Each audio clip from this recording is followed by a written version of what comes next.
Good evening, everybody, and welcome to the Toon review for tonight's Newcastle versus Nottingham Forest match preview. I'm your host, Paul, and I'm joined by, well, the two stooges tonight. The man who is filled with stats, the man who sees stats through his glasses. It is Alex, of course, and making a return after a couple of nights off is the jovial one of the bunch. And my co-commentator for the match day is, of course, Mr. Billy Trey. Good evening, fellas. Good evening, and well, what's the saying? Good evening to the Magpie Massive. Indeed. And all you out loud in viewerland. Indeed. If you do enjoy the show, as usual, please give it the thumbs up. And of course, if you're new to the channel and you like what you see, why not subscribe? It is free to do so. And hit that notification bell so you never miss an upload or a live show. Support the channel in the usual two ways. Membership, which is the join button underneath the three of us. And of course, super chats. That's the $ under the live chat, which will also guarantee your comment to be read out on the show. And a massive continuation of thanks to Mamaroo Records for continuing to sponsor the channel. Of course, based in Whitley Bay for all your music needs, your vinyl, your CDs, etc. They are, if you can't get into Whitley Bay, they are online. That is pinned at the top of the description. We do have two new members off the bat who signed up earlier on today. Jake Baum, 101, and James Bradley. Welcome to Members Club's, the pair of you. Thank you for your ongoing support. Right. Well, Tom's saying, Billy, have you got a cold? Yes, absolutely, 100%. Yeah, you got the Fergie nose, without a doubt. It's not red wine. It's cold. Oh, whiskey. Yeah, none of that. Yeah, no. Right, we'll start off with news from Newcastle United about signed contracts and extensions. Martin Dubravka has signed a new contract with Newcastle United. However, I have no idea how long that's for, because I haven't read anywhere who said how long it's available. Unless that was putting it up here, I don't know. But I can't see anything that says how long Dubravka's is. However, Emil Kraft has also signed an extension, which means he will be playing Newcastle United next season, all the way through till the end of 2026. What do you make of that then, Billy?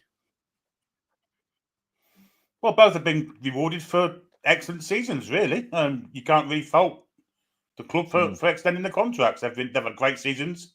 Dubravka's come in and been fantastic, and so has Kraft every time we've called upon him. So I think it's just reward for the two of them, to be fair. Alex, Fabian Schär is probably going to be the next to sign a new contract. I mean, aren't we going down the same route as getting these older players signed up to contracts when we really should be looking at bringing you through? Are we not going down the same avenue? Not really. We're with Fabian Schär specifically. Oh, there's a lot of crackle on your microphone, Alex. Oh dear. All right, ask Billy the same question. Let me try and fix it. Billy, I'm going to answer it differently. Yeah, exactly. Apparently, Dubes' contract's till the end of next season as well. So there you go. I knew somebody in the chat would save us. But does it concern you that we're signing the older players to contracts again, Billy, or is it not so bad with them being short term? I think we need to add to them. So I'm not concerned we have a Fabian Schär on the years, because he's a decent squad player who obviously isn't going to start every week, because we'll have hopefully an elite centre half in the squad through the signings in the summer. That is better, yes. There we go. I was going to say we've kind of backed ourselves into a corner with this anyway, as we didn't sign a centre half for that side last summer. So we've got no choice. We can't let Fabian Schär go. We can't just have Emil Kraft that can cover that position. Because Jamal Lascelles is out of contract as well. So we're going to leave ourselves enormously short. And then even if we do go and buy a big, impressive, shiny new centre half, is it just going to be the new one and Emil Kraft? I feel like that is a little bit, we need to keep Schär for another year. If people don't like it, I mean, fine, it is what it is. You go and find the money for a second one, then it's not going to happen. We've need money for other areas. So yeah, I mean, listen, Fabian Schär. I mean, a few months ago, everyone would be clamoring for him to sign a new contract, really, wouldn't they? Because he was, but he has gone downhill. But we do have an aging back line right now. I mean, whether these links with Hyson at Bournemouth come to fruition, apparently we're very, very interested in him. And another story today. Romano says we're calling every day, apparently. Yeah, I mean, we're on the phone saying, hey, what's he had for breakfast? How is he? What a weird thing to say. Yeah, Romano has said that apparently Newcastle are calling every day as if like they're just the lady at the front desk is just calling Bournemouth. All right, Bournemouth, just any news yet? No. It's a contract. It's a release clause in his contract as well. So why would we be calling every day? Have you changed it yet? Have you changed it yet? I really don't. I don't understand these journalists. I'm still confused. I'm going to keep saying this until it makes sense because it doesn't make sense. Well, it never will. I mean, look, Fabian Schär, for me, I've said this many times, I don't think should play on Sunday. I think he should be dropped. I think Eddie needs to show a ruthless streak and say, look, you're not playing well enough to keep in the first team. Emil's playing in front of you. I think it will be a massive kick up the arse for him. Niall says, I don't understand the Hyson thing. We didn't want him last summer for 15 million quid, and now we want to pay 50. Football is a very strange game. Chris at Evermore says, evening lads, NUFC offering more deals to pensioners than the government. That's how it looks to some people. Indeed. Other news, which I did on a video today, guys.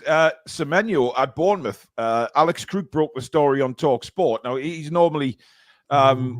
he's got some good contacts, Alex. No matter what we think of Talk Sport, he has.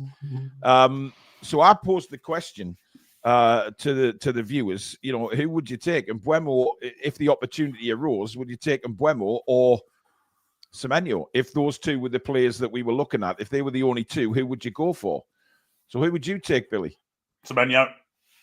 Yeah, I mean, I mentioned that we've seen him in commentary a few times and said, "Wow, what a player!" Alex, what do you reckon? I mean, there's not a lot in it. I think Semenyo's younger. He's unplayable in his day, Semenyo. Well, Semenyo, I think Semenyo fits us a little bit better. There's the option of Semenyo being a bit more, maybe a better presser, potentially. I've got no data to back that up. It's just based on what I've seen. He's 5'11", so he's a little bit taller. He's marginally younger, like a year younger, and he's way better in aerial duels, 2.2 per 90, which is decent. Yeah, I think Semenyo. There's a few reasons why. There's not too much in it, but probably go for Semenyo if I had to pick between the two. Well, considering he played on the left against us a couple of weeks ago, which is not his position, and he still ripped us a new one. So, having that versatility could come in handy. But then, speaking of versatility, Mbeumo can also play as a striker. And given our, given the striker situation, we don't need everybody to be able to play striker. Like, we don't need to keep signing wingers that can also. We keep signing strikers that can be wingers and wingers that can be strikers. I'd rather we just picked, the right player for the position. It's nice to have versatility, but you don't need every single player to be versatile across multiple positions. It's not, at what point do we? I think it's just too much sometimes. Chris mentions again the Trafford links have started up again. So could Nick Pope be gone in the summer? I mean, I think there is a possibility that Nick Pope leaves in the summer, especially now Dubravka's signed an extension. I don't see Nick Pope being around next season. I don't know about you guys, but I think that's he's got one more year after this year. He's contracted until the summer 2026. So presumably that means we've got Dubravka and Pope until 2026. I guess Vlachodimos is just on some weird PSL long contract and is just going to sit in a corner somewhere. And then John Ruddy, presumably, unless he gets another dressing gown contract renewal. Yeah, we've still got too many. Like, if we are going to bring in James Trafford, and I don't think the links ever went away, Paul. I think there's a lot of people that seem to think that this is done. Yeah, pretty much. Yeah, it's not a bad maybe point. A part exchange. Maybe a part exchange. Both going the other way. Oh, there's I mean, it's where we got him from, so it does kind of make sense. Yeah. Good evening, Kath. Hope you're well. Kath's I love Kath. She stands her ground with anybody. Dare not betray Kath Chandler because she will have you. Especially when you try and bring down Newcastle United as as Mr. What's his face found out when Kath confronted him, Troy Deeney. Put the fear of God into him. Shall we say? Chippers is celebrating 38 months as a member on the channel. Thank you very much, Chippers. Wonder if Pope goes back to Burnley if the Trafford stuff is true. And Trolls has gifted 5 Toon Review memberships. Thank you very much, Trolls. Really do appreciate that, buddy.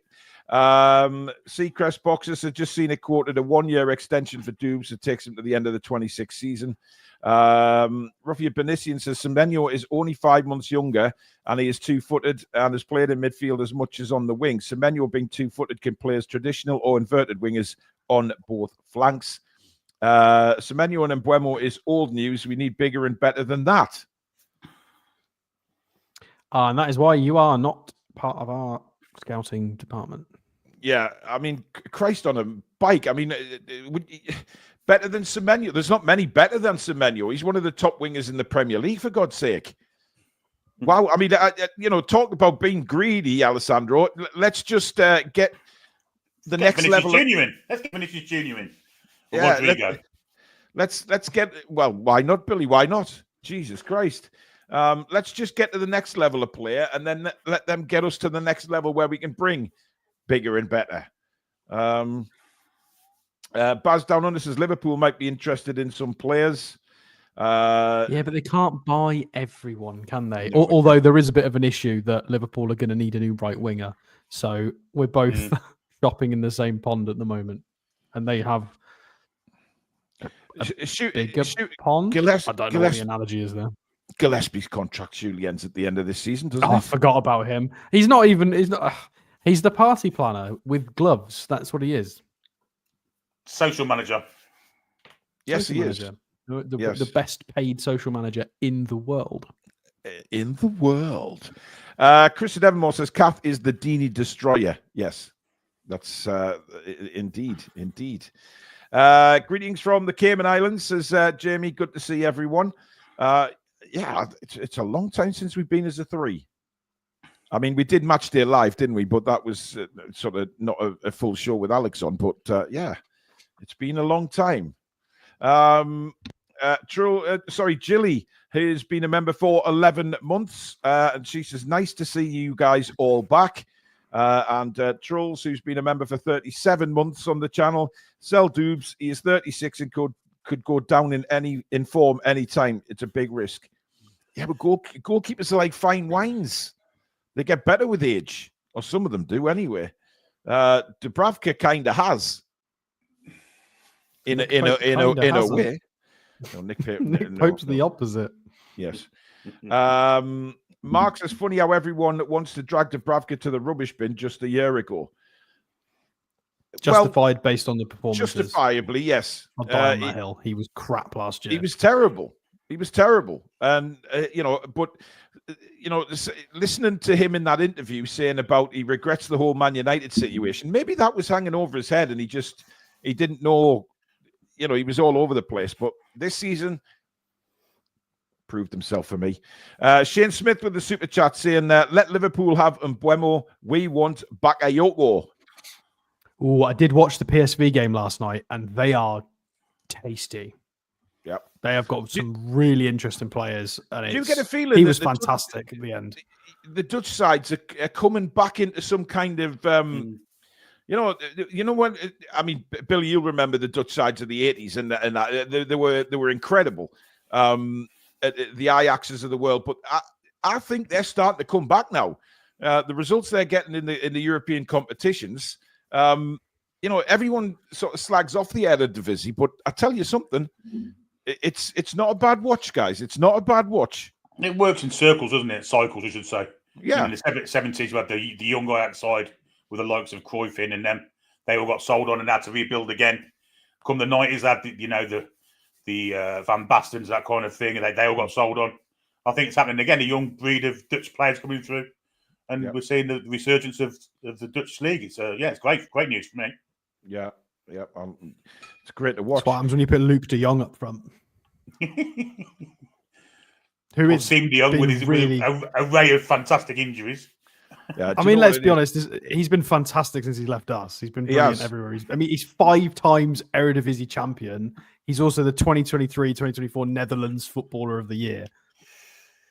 CM Dion just couldn't stay fit. He was a hell of a player, by the way, CM, but he just couldn't stay fit. He didn't get groin strains or hamstring strains. He, like you say, collapsed lung. Yeah, his lung blew up, didn't it? Yeah. Retina. Yeah. It wasn't exactly your run-of-the-mill injuries, was it? Shieldsy wants us to sign Cunha. Well, I mean... no, he's outside the cartel. We can't be signing Wolves, Bournemouth and... Oh, absolutely. Yeah. We can, by the way. I'm just being sarcastic.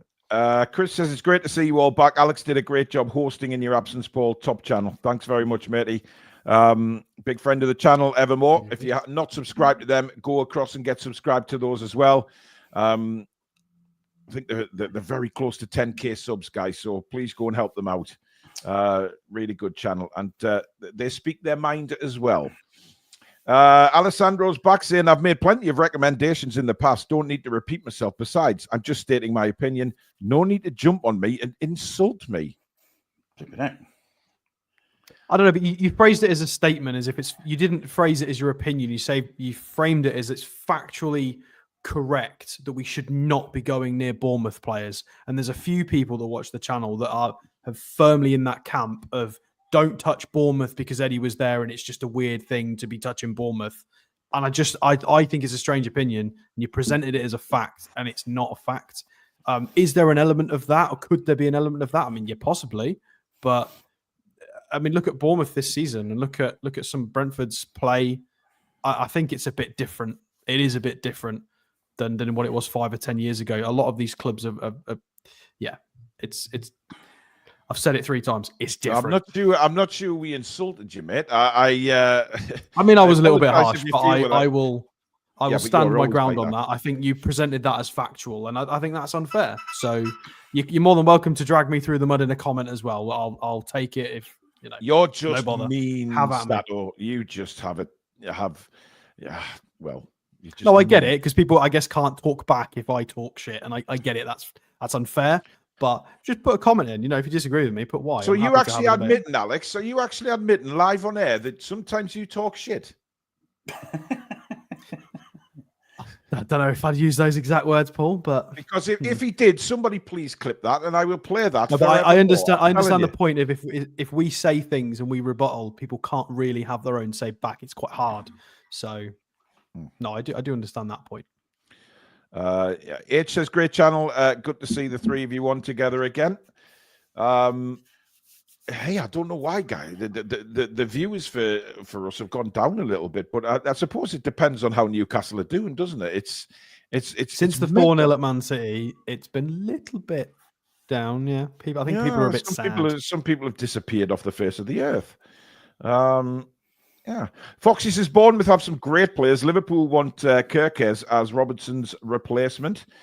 James says Eddie just don't need to think he care. He needs players as soon as possible. Who would be your top choice for right centre back, lads? Tomori for me. Well, I mean, to be honest, there's quite a few out there which we'll probably have a look at in due course. But let's turn our attention, guys, to Sunday. 1 second, can I just do a thing about Isak?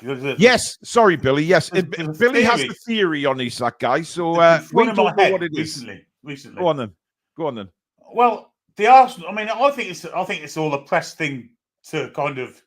We all know it is really, but it's a press campaign to unsettle him before big games. And we saw before the semi-final against Arsenal, they linked it with Arsenal. And who's it being linked with now? Ahead of final against Liverpool.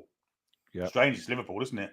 Mm-hmm. There's a little link a week or 2 ago with Man City, who were about to play. Take the notice of it all, folks. It's a press campaign to unsettle our star striker. And unfortunately, it's not going to work. Well, that is an interesting theory. Interesting indeed.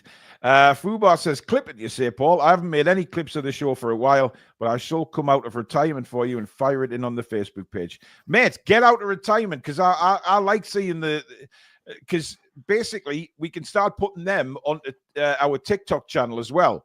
So, if you keep it to sort of 60 seconds, or something like that, we can put them on the TikTok channel as well. So definitely get your ass out of retirement. Absolutely 100%.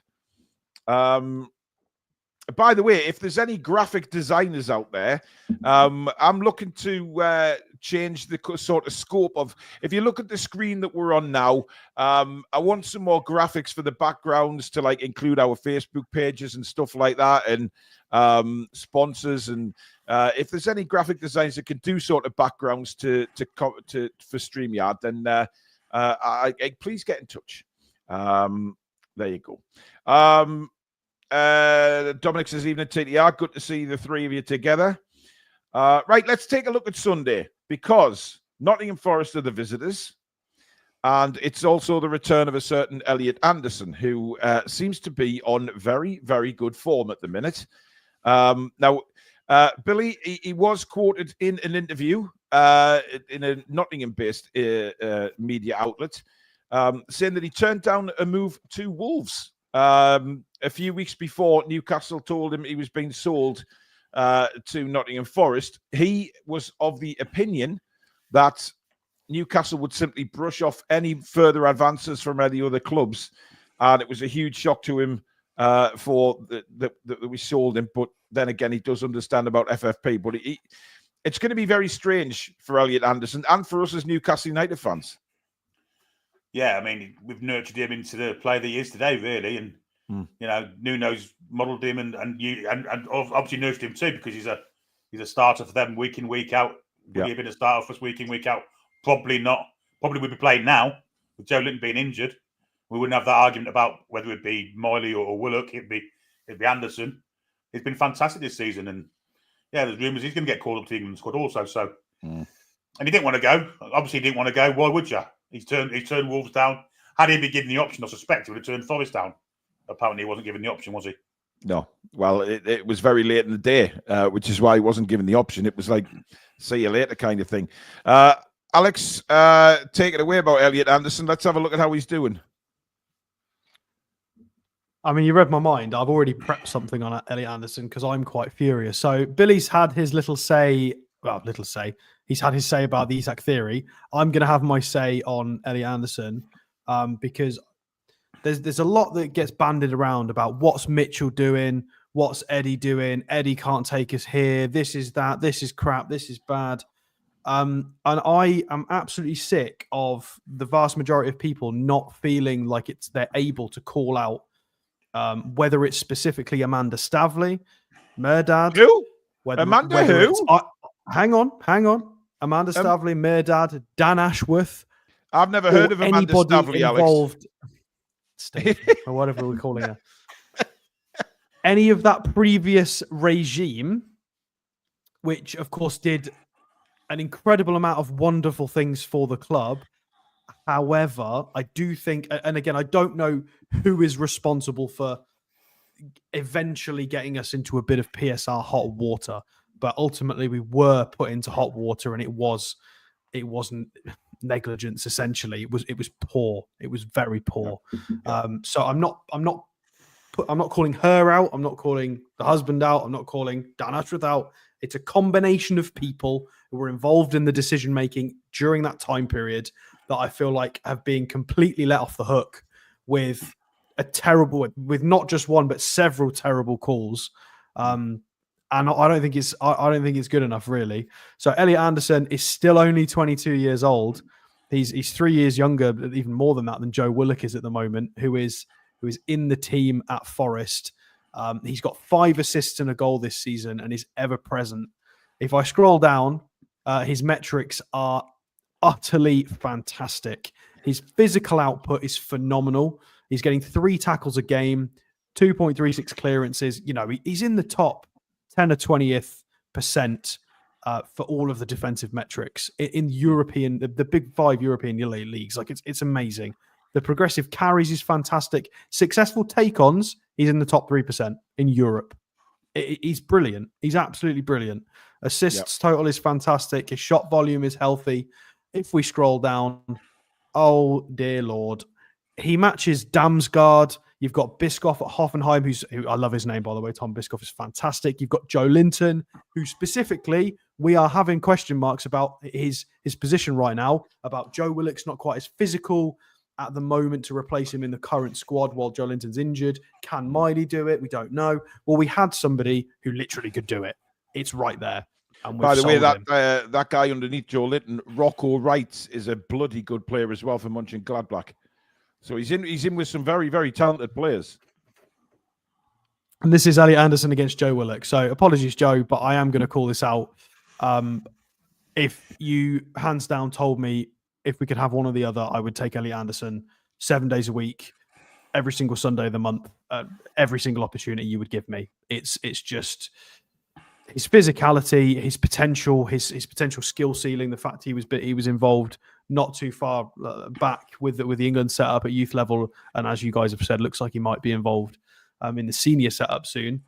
It's ludicrous. It's absolutely ludicrous, and it is a joke that we had to let this kid go. And the fact that we were supposedly, I don't think there's a buyback clause in this. We've had our pants pulled down hugely. It's just ridiculous. So yeah, that is my little complaint. And it's an appropriate time to talk about Elliot Anderson because we are playing Forest and we're going to see just how good he is. Yeah, should we talk about Forest? Well, yeah, but first of all, I've just put a poll up, guys. Who would you play at centre-back on Sunday? Would it be Fabian Schär or would it be Emil Kraft? We know that Botman hasn't been in training yet, so it's very unlikely he's going to start the game. And, of course, Dan Burn will play on the left. So would you play Emil Kraft or Fabian Schär? Get voting now. The poll is up. Let's have a look at Forest, Alex.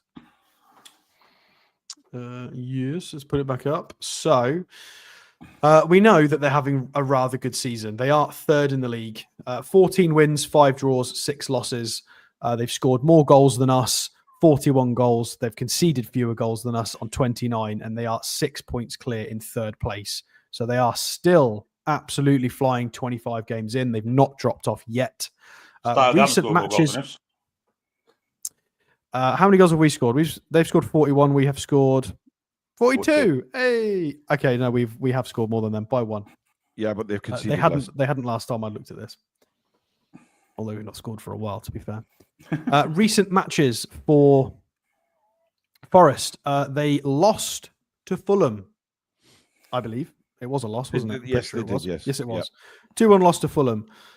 This is the lineup. They had a funny wing-back system with Aina and Williams. Aina's been fantastic this year. Okay, I mean, I'm going to move away from just calling players fantastic because most of Forest have been fantastic this year. Morgan Gibbs-White, breath of fresh air, somebody that we wanted. Elliot Anderson will move on from that young man. Anthony Alanga, again, has been a player reborn in this Forest side. Chris Wood. Yeah. 18 goals. 18 goals in the Premier League for Chris Wood. It is from 10xG, so he is literally playing out of his skin. Yeah. Like, this is it's outrageously overperforming. However, it's still very impressive. And he's always been a good goal scorer in the Premier League. That is why we signed him. He was getting sort of between 10 and 14 goals a season at Burnley in the Prem. He was proven. He had a good injury record. Listen, it's quite clear we didn't play to any of his strengths, did we? We didn't play how he needed to be provided as a striker. It's as simple as that because his goal scoring record was great before and it's after. 18 goals in the Premier League this season is absolutely incredible in 25 games. It is an incredible record. So you have to take your hat off to him. And he scored some of the goals he scored this season, by the way, have been absolutely fantastic. Yeah, he's been very, very impressive. There's been some weird games recently, some very weird games. This being one of them for people who have been under a rock. They absolutely demolished Brighton. And this is Brighton. This is not like when we beat Sheffield United. This is Brighton. Like, Brighton are really, really good. They're a very competent Premier League team. Yeah. Who have brushed aside Chelsea a couple of times quite comfortably recently. So this is just insanity that they've pulled that off. And that was with a very similar lineup. It's a very old school formation. Well, not formation, but a setup. It is wing backs, but you've got little and large. You've got a speedy forward. You've got Chris Wood. And they've got, I mean, as Fox has just said, they do have more players beyond this. You've got Hudson-Odoi, you've got Sangare. I mean, on the bench, who have we got here? Jota Silva, who's been doing okay for them. You've got Awani, who the Forest fans themselves seem to be a little bit frustrated with, but I still think from when I've seen him, I like him as a player. I think he's quite good. Ryan Yates, we know, is just a little shithouse. So-and-so. Yeah. Let's go and have a look at another game, completely contrasting it. The game before the Brighton game is they got absolutely dismantled themselves by Bournemouth. But this was that little run when Bournemouth, they killed us, they killed Forest, they killed everyone. They just went on a little run of just being incredible, Bournemouth.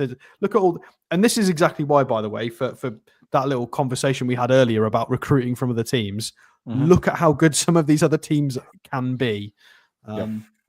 So the shape in this game was a little bit different.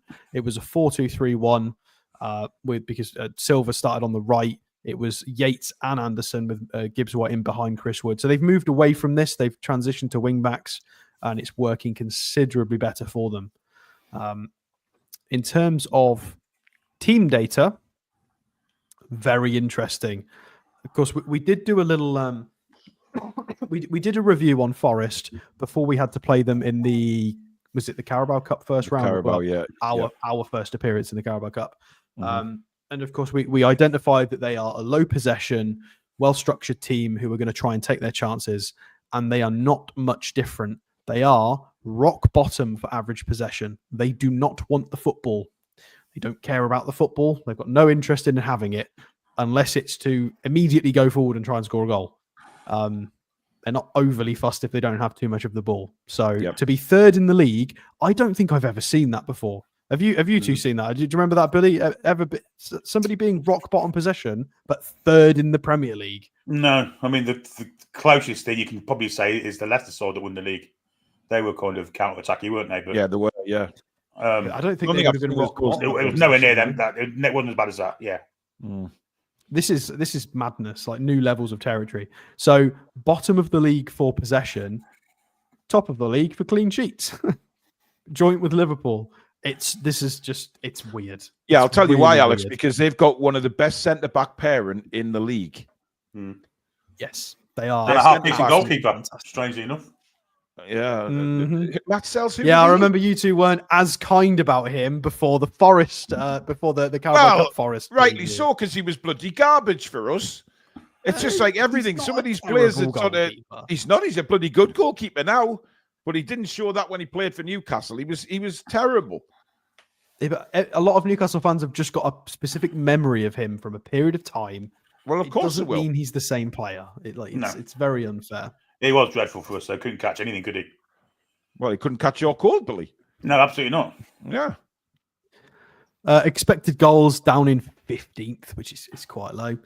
Considering, so the XG is 33. How many had they scored on that graphic? 41?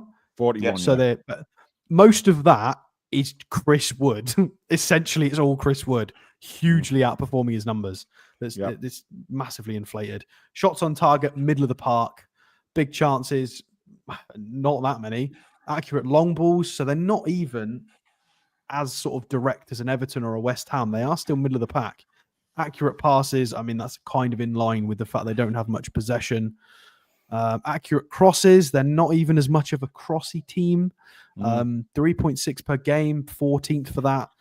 So it's hard to really pinpoint. They're fairly direct, but it's kind of balanced. They're not too fussed about having the ball, but again, they're not interested in being as direct as maybe a Deitch as Everton were. Obviously, he's not there now. They've had 3 pens this season. Corners are well below average as well. I mean, defensive work is good. Interceptions is third, 9.3 per game. So, it always implies good structure, good positional awareness, blocking passing lanes, players understanding the system, having a high volume of interceptions is impressive. Although that being said, Man United somehow are top of this list, despite the fact they have absolutely no cohesion or discipline, but it is what it is. Final third wins. No, they don't press high. I'm not sure they know what pressing is. They are first for clearances, so they're good at, Yeah, good because old they've got a very good centre back pairing. They just do what very do good their at getting job. rid of it. Absolutely. Yeah. So the data wise, there's nothing hugely weird about Forest. They're not going to try and control the game, but when they've got the ball, they're going to try and make it count, and they are very clinical with it. And we've got to be very, very careful of the balloon puffing. Not Aussie, Billy, wrong country. Apologies. Billy, do you think it's going to be one of those games where Newcastle have possession? It's trying to break through Nottingham Forest, but is it a case of Forest will hope that we get, a little impatient again, a little indisciplined, and then all of a sudden, like they did when they beat us the other season, just, hit us on the counter-attack and kill us off that way? I think discipline is the key word. I think we have to remember when we're attacking from corners or set pieces that we can get caught out at the back. And whether it's controversial or not, I don't want to see a fullback taking corners. I think when you have a defensive situation from a corner that we're attacking from, you need your fullback to be on the halfway line. Don't want to see Lewis Hall take them. I want to see anyone else, Tonali even. Well, it's going to be Anthony Gordon, is it, presumably? And Gordon, yeah. So let's be really disciplined defensively, especially in attack, and get our creative players on the ball as much as possible, because you can't unlock this Forest defence by trying to physically outdo them, because they've got two massive, physically good centre halves. Yeah. You've got to be creative. I mean, Bournemouth did it. Bruno, they've got a bit of that, haven't they? But I think Bruno and Tonali are going to be keen in breaking them down. The pace of Gordon isn't going to be his key, because they've got really quick, as Statos mentioned, Olaino on that right-hand side has been outstanding, as is Nico Williams on the right. So, yeah, the pace down the flanks isn't going to be as important, but I think Bruno and Tonali are going to be really key. Before we look at what the Newcastle lineup might be, we've got a few new members come on. Buster, Sean, and Duncan Anderson have all signed up to the membership. Thank you for your support moving forward, guys. Really do appreciate that. Now, let's have a look at the poll before I put the next one up. We asked you, would you play at centre-back on Sunday? 76% went with Emil Kraft, guys. Not surprised. 76%. That is wow. I mean, I guess the fans have spoken, Billy. 100%. Yeah, no, I agree with them. I 100% agree with them. Do we think Botman's going to be available? No, he hasn't. Keith Downey said he hadn't trained at all this week, and he wasn't in training yesterday. So I can't see him being put in the side. I mean, we'll see what Eddie says tomorrow, but I can't see Botman being fit. Which Joe Linton's nowhere to be seen either. But Keith Downey said that he's confident that Joe Linton will make the cup final. So I guess it's all a bit of wait and see what Eddie has to say tomorrow. But anyway, the next poll up, guys, is who plays in midfield. Do you want Sean Longstaff, Joe Willock, or Lewis Miley to start the game? That poll is up now, so get voting on that, people, and we will let you know how you vote very soon. I think I know which way that vote's going to go, but we will wait and see.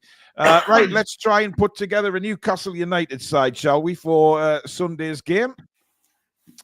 Now, that needs changing. Yeah, it's just what I left up. I know it is. Right. Let's. Emil, that is. I think we need to start Livramento right back too. Yeah, I agree. Yeah. I want Miley in. Miley for Willock, that's the team, I think. Easy peasy. Quick as that. It's got to be. It's got to be. Do you think, though, do you honestly think that Eddie will have the balls to drop Fabian Schär? Be really honest. No, I don't think he will. Do you think he will? No, I don't think so. No, I don't either. As much as I want Emil Kraft to come in, and a lot of Newcastle fans do want him to come in, I just don't see him dropping Fabian Schär. I don't think Fabian Schär is as necessary in a game like this. I don't think there's going to be as much space in behind. I don't think his long balls are going to be as impactful in a game like this. They can be against bigger teams. No disrespect to Forest, but the way they play is they're very organised and there's not a lot of space, and they've got big, beefy, meaty centre halves. I don't care as much about Fabian Schär's, long zingers out to the right-hand side to Gordon to run onto. I don't think there's going to be as much opportunity for that anyway in this kind of game, in my opinion. So I wouldn't be completely averse. Kraft in a back four, when we're really trying to push for Europe, concerns me. He's not let us down yet, but I think that he does have a level, and it, Stephen Harker's just said it there. Kraft is faster. I think he's a lot faster than Fabian Schär currently. He is. He doesn't have the art of pace. Yeah, he doesn't have the passing ability of Fabian Schär with the long balls and stuff. And I don't think he has the same sort of skill set to bring the ball out of defence like Fabian Schär does when Schär is playing well. But we haven't seen any of that from Fabian Schär for quite a while now. So it's something we won't miss because we haven't seen it for a while. But what we will get from Kraft is a very, very solid centre-back who will just do his job. And then he will do his job and give the ball to the players that are better on the ball than he is. Yeah, it's 100%. 100%. Alternatively, I am a little bit disappointed Botman's not available, because I would have done something really weird and tried to match Forest with wingbacks, because we've looked really compact and fairly competitive using that shape. I think a lot of people would be a bit uneasy about using that at St. James's Park against a team like Forest. Yeah. But I don't really care. I think our results recently and performances have been quite poor in our tried and trusted shape of the 4-3-3 and trying to play our own way. I wouldn't be super adverse to going to wing backs, but now that Botman's not available, I don't think we can do that anyway. So this kind of picks itself, this back four. I think Trippier's probably got to sit out of this one based on recent performances. Livramento's fit and ready. Yeah, there has been talk of Nick Pope pushing for a place again. No. I just can't. Nick Pope would have made no difference to that Man City game, in my opinion. You were disappointed with a couple of Dubravka's, the couple of the goals, weren't you, Billy? The first one I thought was a bit iffy. At the end of the day, he was kind of left between a rock and a hard place, though. But he did do the hokey-cokey a little bit. I agree with someone put earlier about I know it was only against Birmingham, but Kraft's distribution against Birmingham was outstanding. Potentially, it was very good. Shares, to be fair. Yeah. So his passing ability is not that bad. Pope might be a better goalkeeper for Forest, because we all saw what Dubravka did last season against Forest. Let's be honest. Well, they don't press a lot, and they're not going to have as much of the ball. Exactly. Yeah, there's an argument that Pope might make sense in this game. It's but the fact of the matter is, we know with goalkeepers, it depends on whether they're injured or whether they're out of form. And Dubravka's done nothing wrong to be dropped. So I think it would be extremely harsh. At the risk of sounding a bit like Arteta, after you've just signed a contract, you get dropped for the next game. Yeah. At the risk of sounding like Arteta, why should goalkeeper be any different than every other outfield position? If you've got a goalkeeper that suits the next game more based on their skill set, what's the issue with swapping them? I don't think there should be an issue with it, but it's just I don't agree with that. I don't agree with Lego Head either, and I will never agree with anything that man says. No, I do agree with him. I think you should be able to change goalkeeper. I know you do, but I need to stay calm.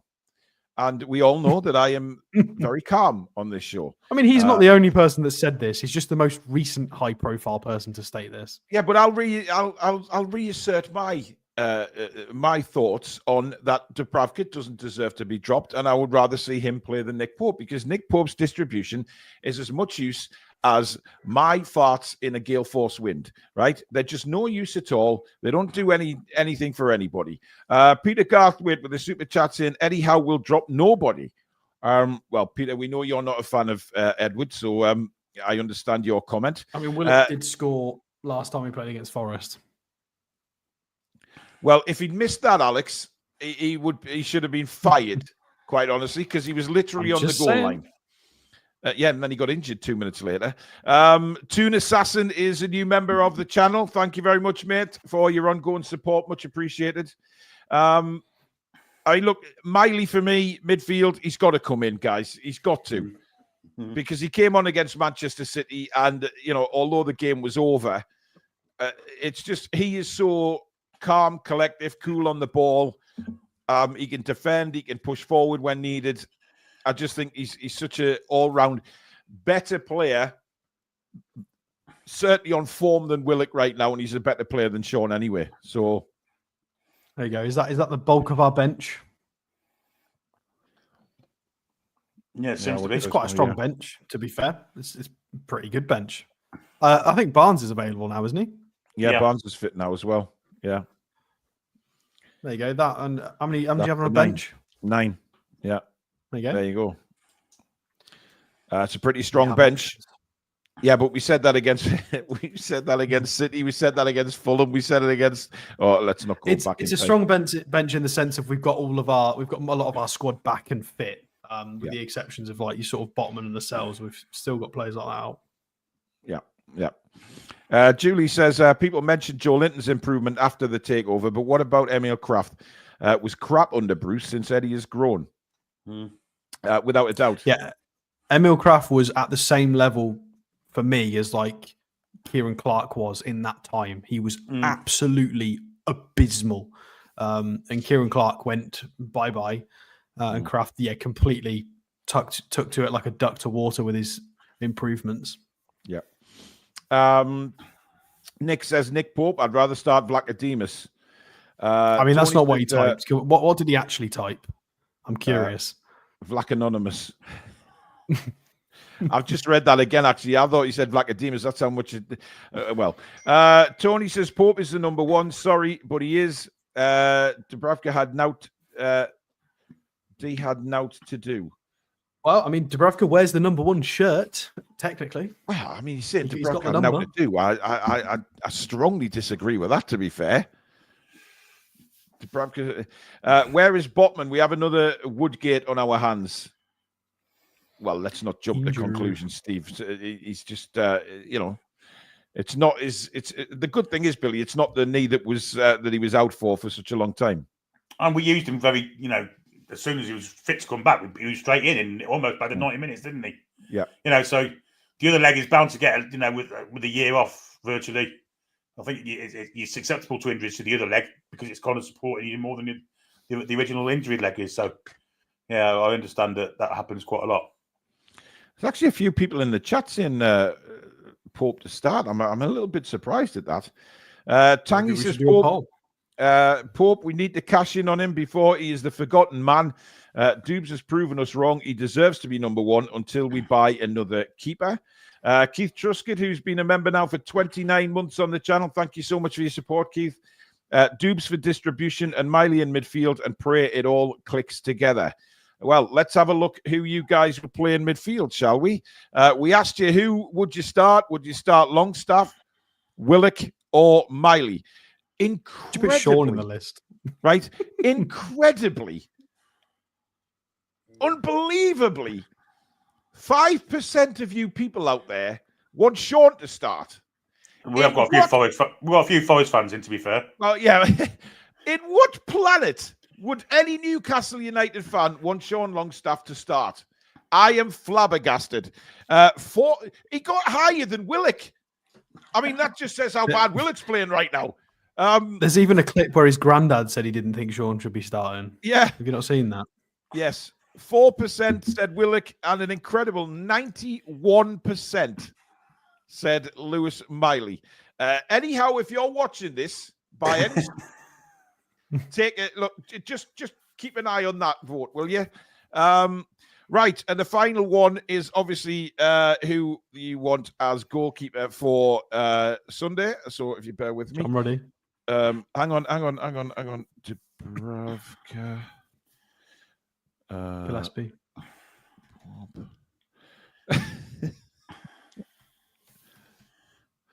Well, we can only put 4 on.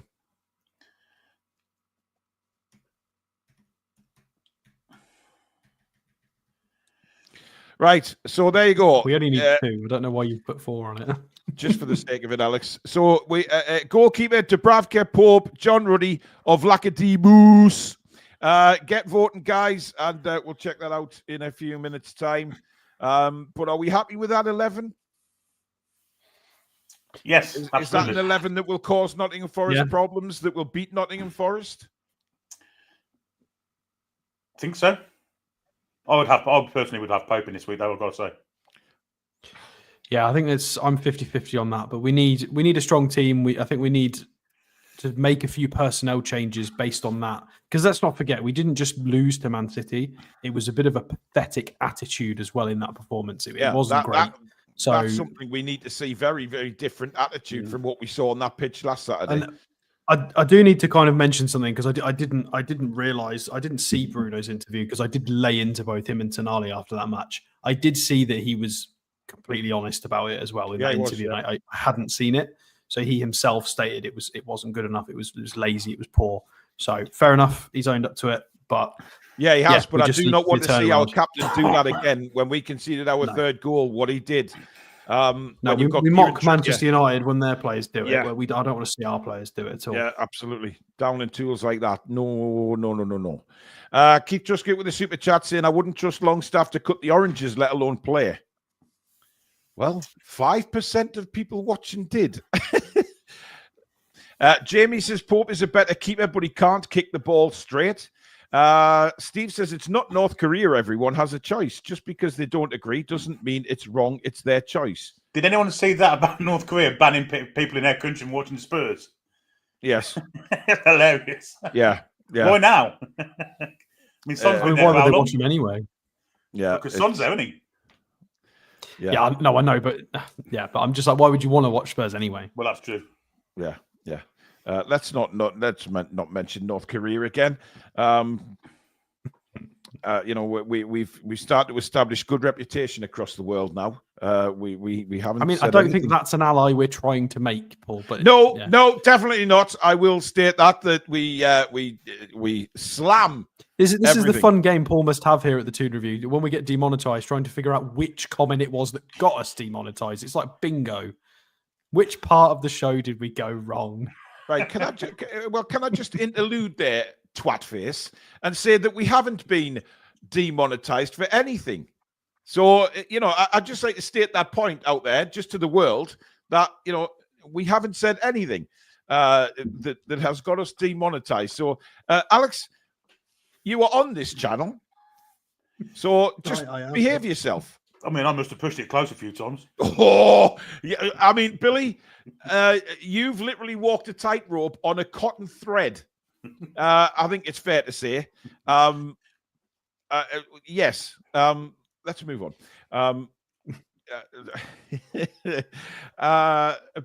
Somebody called me Paul Jong-un in the chat. That's very nice, considering Alex has called me that numerous times in our WhatsApp group. So yeah, thanks very much for that. Really do appreciate it. To say I'm a fat little dictator, thank you very much. I appreciate that. Lovely thing to say. Bastards. Anyway, let's go for score predictions, shall we, and see what you guys are thinking ahead of the game. Get them in the chat, guys. Let's see where you are thinking ahead of it. Are we confident that we're going to get 3 points again, or is our Premier League form just about to, slip? I was going to say something there, but judging by not wanting to insult anyone, I am keeping quiet. Billy. Yeah. I think the players owe Eddie Howe performance. They owe the fans a performance. And I think we'll get one Saturday. I really do. I think it's the perfect game for us. It's a game we need to win. It's a big match. It's a 6-pointer. We owe the fans. They owe the fans. They owe the manager. They owe everyone in that ground Saturday. I think we'll win 2-0. Baz Down Under says, how many will Doobs concede? Someone's gone for a 5-4. There is a couple of people said we're going to lose the game. Alex, what do you reckon? I'm nervous. I'm very nervous for this one. I'm considerably more nervous than I usually am for a game at St James's Park against anybody. As we've shown time and time again, we can be incompetent against teams like this with Bournemouth, Brighton, West Ham. We keep slipping up at home and putting in strange performances. Mm-hmm. People posting 2-1 losses.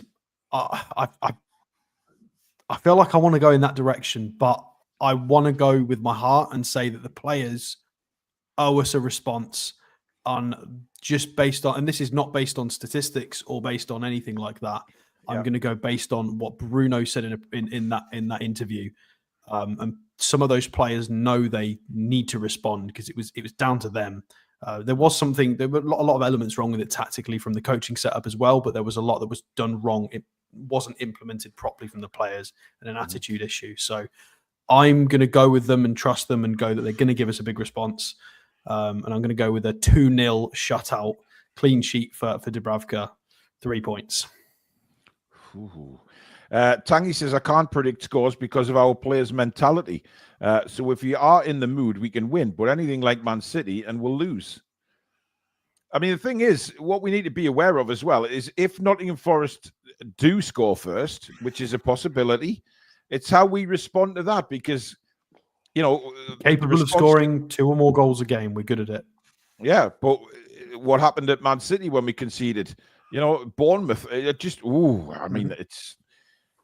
yeah. There's a lot of weapons to try and contain from Forest. There's a lot of things that typically have been hard for us to handle.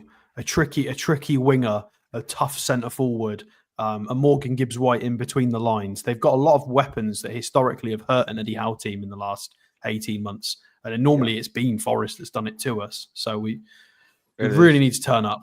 Yep. Steve saying, is the Liverpool game on Wednesday? Yes, it is. It's Wednesday night at Anfield with a 8:15 kickoff. I mean, talk about not thinking about the fans. I mean, 8:15 down there, unbelievable. But it's all for TV. It's all for TV. Nathan says that was one of the most epic 2-0 win predictions I've ever heard.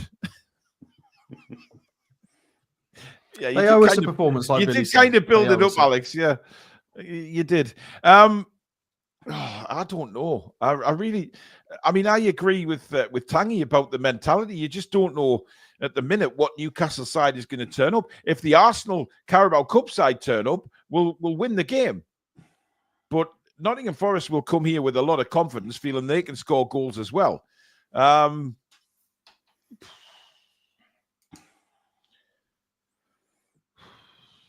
I'm going 3-2 to Newcastle. I think there'll definitely be goals. I don't think we'll keep a clean sheet. Not because I really genuinely believe that he'll play Fabian Schär, and our defense is getting rogered at the minute. So I'm not too confident, to be honest, of the back line. So, but going the other way, I think we've got the capability to score a few goals, and I just keep fingers crossed that we do. Right, let's have a look and see who people want in goal, shall we? Wow. Okay, right. 4% want Vlachodimos. 15% have said John Ruddy. 19% Nick Pope, and 62% Dubravka. Wow. Few people have been drinking on Thursday night. Yeah, or just being rather silly. Because there is no way Ruddy is going to start the game, and there's no way Vlachodimos is. So I should have just put the two of them in there. But you know what? I thought people would be sensible. The gown prince might play. Well, you never know. You never know. Did you just call him the gown prince? Yeah. Wow. Predator, who's been a member for 21 months on the channel. Thank you for your support, buddy. Great to see you all back together again. If we are on our game, then I fancy us to put 3 or 4 past them. Yeah. We can. We can score goals, but they've got 2 very, very good centre-backs. Let's not forget that. So Isak has to be on his game. Yeah, but we have got 2 very, very good attackers in Isak and Gordon. So I do think we've got to back ourselves. Yeah. Hopefully Murphy turns up this time as well, because he was bloody awful against Manchester City. Keith Truscott with another super chat. Thank you, mate. With confidence, that is 1-1 for me. Forest to be up for it. I'm worried with this one. Well, Listen, we will see. But we will be with you for that game. We start Match Day Live at 1:30 on Sunday afternoon. Commentary from me and Billy, analysis from Statur. So we will bring you every kick of the game live on this channel. Tomorrow, we got the news show at 11:30. So we'll bring you all the latest news and, of course, reaction to Eddie Howe's press conference and what he had to say, discuss the talking points. And then tomorrow night, we got TTR Friday. Football chat and fan forum, of course. Your chance to come on and have your say. I'm sure Colby is itching to jump on again after his prediction last week saying we were going to get smacked at Man City came to fruition. So we will very much see. Well, thank you very much for watching tonight, guys. Thank you for your super chats and welcome to all our new members. Thank you, everybody, for watching. Thank you to Alex and Billy and, of course, the mods. We will see you all again tomorrow. Enjoy the rest of your evening. Good night. Away the lads, young man. Come back and check out the green.